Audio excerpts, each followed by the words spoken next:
All right, you guys, last but not least, save the best for last. This is going to be our knee immobilizer, not knee immobilizer, our hinged knee brace. Okay, our hinged knee brace. So this is what we also refer to on the PowerPoint as our post-op brace. Okay, so it is an adjustable hinge. Okay, that we are able to choose the settings, that doc is able to choose the settings. Usually when we're talking about some type of a surgery, they may be locked in extension first. So I'm just gonna give you a little zoom up here in terms of what we can and cannot adjust. There are some preset ones on the side here if you want like a quick setting. As soon as I push this little knob in and unlock here, now I can go through full motion. So this main one here is in charge of where I am actually locked in place. So I'm gonna choose to lock me at 0. Okay, so I am locked in extension, and you need to make sure that both sides are locked in exactly the same place, okay? Both sides need to be even and locked before you put this on your patient. And do yourself a favor and set it ahead of time before you're trying to have it on your patient's knee, okay? So set it ahead of time before you're putting it on them. All right, so again, kind of similar story to our knee immobilizer. When you're gonna hold this up, find the top or the bottom. The shorter straps are on the bottom, okay? So when you hold this up, again, look like the butterfly. The wider portion is gonna be where the thigh goes versus my shorter straps are on the bottom to go around my calf. Okay, so again, my patient's leg needs to be fully supported so that I can slide this underneath, locked into extension. That's for these purposes, I'm having it locked into extension. That's all you guys need to be able to do. Okay, let me see if I can get a better angle here. So for this one, you guys, there are 1, 2, 3, 4 straps.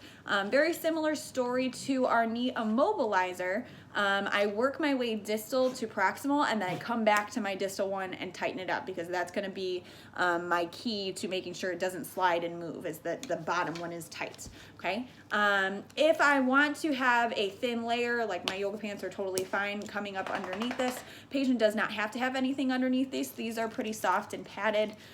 They can get kind of sweaty and gross if they a lot of the time are wearing it without a layer, but each of these are Velcro again and can come off and be washed actually, okay? So when I'm gonna start, I pre-adjusted this to fit my leg. The first time that your patient is gonna put this on, it takes quite a while. This thing is a humdinger to set up, but then it's really easy, quick snaps and pops after the fact for on and off. It's always going to be the initial setup, which just involves adjusting a lot of the sizes of the straps.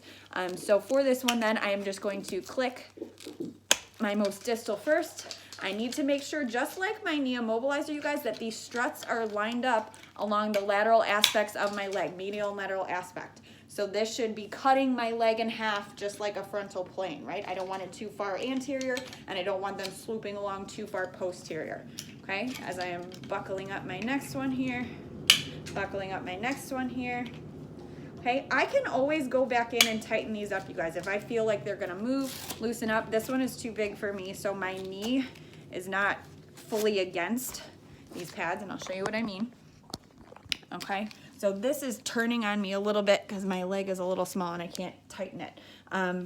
But you're always gonna notice that it's gonna push into the medial side more so than the lateral side. And that's just the nature of our knee, right? Our medial condyle is a little bit bigger, sticks out a little bit bulkier, okay? So as long as your struts are on either lateral side of your leg, medial side, lateral side, hinge should align with your patella, okay? So my hinge should be just in line with my patella. And these should be giving plenty of cushion to your epicondyles here so that you don't feel rubbing. Sometimes, if your patient does have a little bit bonier or more prominent medial epicondyle, we can always add an extra layer of padding in here, and that's not a problem at all.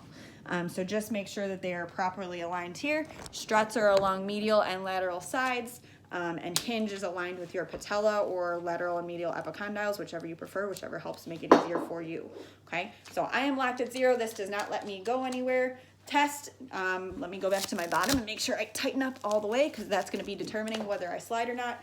See, have my patient stand up.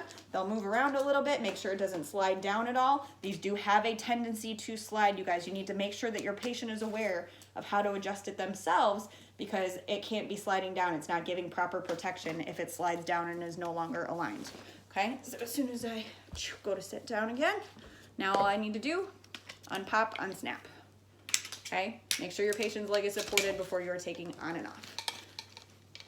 Boom.